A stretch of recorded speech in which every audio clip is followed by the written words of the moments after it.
Bom dia, terça-feira, a Monja Cocai aqui com vocês para mais uns minutos de reflexão. Sou uma monja zen budista, compartilho um pouquinho com vocês alguns ensinamentos da minha religião, né, do zen budismo. Nós somos uma escola do Japão, do budismo japonês, e estamos no Brasil já faz desde a década de 60, né? Eu sou uma das monjas brasileiras, né? Atualmente, com a vinda de mestres do Japão, foi possível a ordenação de monjas e monjas aqui no Brasil. Eu me ordenei em 2009 e a minha superiora é a monja Koei Hiroshi, né? Abadesa do templo Teizui Zenji em São Paulo, onde eu fiz todo o meu treinamento durante quase 10 anos. Eu fui tanto no verão quanto no inverno, passava uns 10 dias fazendo meu treinamento, né? Em 2019 eu concluí a minha formação indo com a monja Koen para o Japão, oficiando cerimônias dos 2 grandes mosteiros sede. Foi um momento assim de muita honra para mim, né? Então, e a gente tem esse compromisso de ser o depositário dos ensinamentos, né? Para que esses ensinamentos continuem a serviço e à disposição de todos os seres, né? E é isso que eu tenho feito durante esses anos, né? Busco aprender o que for possível e o que for possível eu também compartilho desses ensinamentos, né? Um dos canais onde a gente usa como meio hábil para poder ensinar, colocar à disposição os ensinamentos, ainda mais em tempos difíceis, né? Tá acontecendo tanta coisa no mundo e deixa tão claro a interdependência, que somos interconectados, que tudo é uma trama, né? É uma trama, a trama da existência. E essa trama não são só seres humanos, são todos os seres vivos. E a Terra é um ser vivo. Então, o que acontece com a Terra, né, reverbera em nós. O que acontece conosco também, muitas vezes, por exemplo, a pandemia é um sintoma, né, de que alguma coisa está em desequilíbrio na natureza, né, que são vírus patogênicos que são transmitidos dos animais para os humanos. O que houve com esses animaizinhos que se contaminaram, que transmitiram, que proximidade é essa, qual foi a barreira que ainda protegia os humanos desses vírus, que já não existe mais. É complexo, né? Então, até o budismo, né, o zen budismo também, aponta caminhos para a gente superar as dores e o sofrimento da existência. Transcender essas dores e sofrimentos. Isso não quer dizer não sentir, porque faz parte da natureza dos humanos, né? Sentir as dores, sentir os desconfortos, né? E desenvolver a sabedoria e compaixão para mudar aquilo que for possível, para transformar a realidade, né? Atuar, operar na realidade, não somente reagir, mas transformar a realidade para que todos possam se beneficiar e não só para mim. Eu vou cuidar de mim e os outros que se lasquem, não é esse o princípio, né? E quando a gente vai adentrando na prática do budismo, né, a gente deve se abster de querer alguma coisa, seja lá o que for. A gente pratica pelos ensinamentos, pelo Dharma, como se diz. Mas a gente sabe que essa prática vai abrindo, vai alargando o nosso coração de maneira que a gente fica mais sensível, mais compassivo e também a nossa percepção vai ficando mais afinada. É como se a gente fosse um instrumento nessa existência que passa por... a gente vai afinando, né? Vai lapidando as arestas e a gente vai, assim como todo ser, né, se expressando e conseguindo manifestar as nossas esferas mais superiores, né? De não ser tão egóico, tão pequenininho, querendo tudo só para si, não sofrer, querendo satisfazer todos os seus desejos e vontades.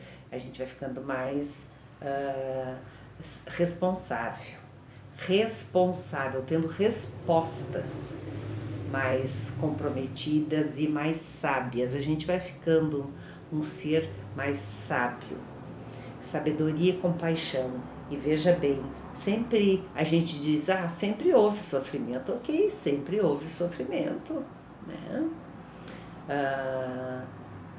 Só que tem épocas que tem mais sofrimento.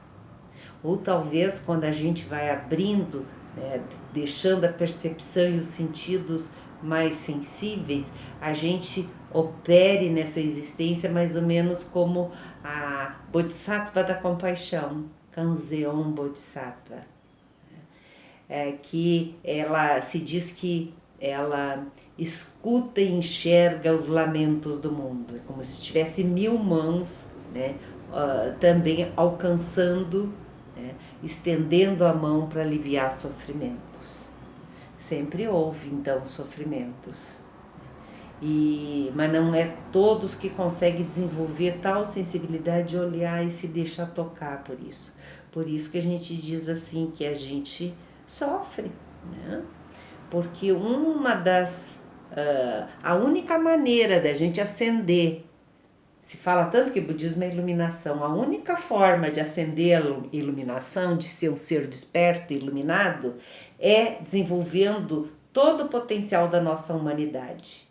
E se a gente é o ser humano, a gente sofre, a gente sente o que tiver que sentir. Se tiver que sentir alegria, contentamento, apreciação, que bom. Se tiver que sentir dor e tristeza, que ok. Se tiver que sentir raiva, ok, né? E aí também, tudo é tão fluido e impermanente, isso vem e vai passar, né? A gente sabe que as coisas não se mantêm. Então, ok, com fluidez, né? E contato consigo mesmo e contato com o mundo externo, a gente vai seguindo essa fluidez, né? E também equanimidade, a gente não vai dar tanta importância para uma coisa e desprezar outra coisa, ok, a gente vai mantendo uma certa harmonia, né? E para também, né, ser para haver um equilíbrio mental, para a gente não correr o risco de se afogar em água rasa, né, de fazer drama onde não é necessário, né, também não banalizar e minimizar aquilo que não pode ser banalizado e minimizado e nem normalizado. A gente vive uma era onde a gente é bombardeado de informação, que muitas vezes para a gente se defender um pouquinho de tudo isso, a gente meio que normaliza, porque vai passando de uma notícia para outra, né, que às vezes não dá nem tempo de fazer contato. Talvez tenha uma estratégia aí também para deixar a gente um pouquinho alienado, né, meio não dando tempo a nós mesmos para determinadas situações decantarem, para a gente pensar com um pouquinho mais calma. A gente então é movido muito pelo impulso. Isso é a prática do Zen. Porque o que a gente faz? Uma das práticas do Zen é fazer meditação, que se chama Zazen. Nós temos um encontro todos os dias, é Minutos de Presença, às 19h15, pela nossa página no Facebook. Quem quiser participar conosco, todos os dias 19h15 a gente ensina Zazen. Aí, às 19h30 a gente senta 30 minutos em Zazen. Para quem está começando, pode ser um pouco difícil ficar 30 minutos. Como é que é? A gente senta de frente para uma parede. Podemos sentar numa cadeira ou numa almofada, mas tanto faz, se for na cadeira ou na almofada, sentamos nos isquios, que são os ossos da base da bacia.